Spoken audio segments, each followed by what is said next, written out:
Spanish വമ്പന്മാരായ ബാഴ്സലോണയെ 4-3 എന്ന സ്കോറിന് champions ലീഗിൻ്റെ second leg semi ഫൈനലിൽ ഇന്റർ മിലാൻ തോൽപ്പിച്ചുകൊണ്ട് ചാമ്പ്യൻസ് ലീഗിൻ്റെ ഫൈനലിലേക്ക് യോഗ്യത നേടുമ്പോൾ ഇന്റർ മിലാന് വേണ്ടി ആദ്യ ഗോൾ കണ്ടെത്താനും രണ്ടാമത്തെ ഗോൾ നേടാനായി പെനാൽറ്റി നേടിയെടുക്കാനും ഇന്റർ മിലാൻ്റെ ക്യാപ്റ്റനും അർജൻറ്റീനയുടെ മുന്നേറ്റ നിര താരവുമായ ലൗട്ടാറോ മാർട്ടിനസിന് സാധിച്ചു.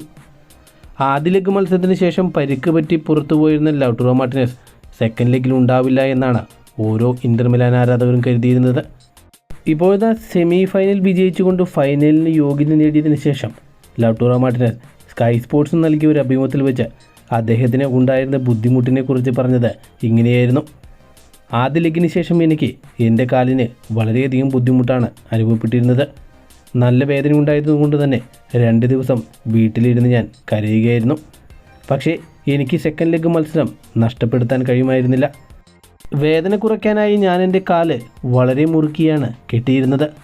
ബാൻഡേഡ് കൊണ്ട് വളരെ ശക്തമായി കെട്ടിക്കൊണ്ടാണ് ഞാൻ സെമി ഫൈനലിൻ്റെ സെക്കൻഡ് ലെഗിൽ ഇറങ്ങിയത്.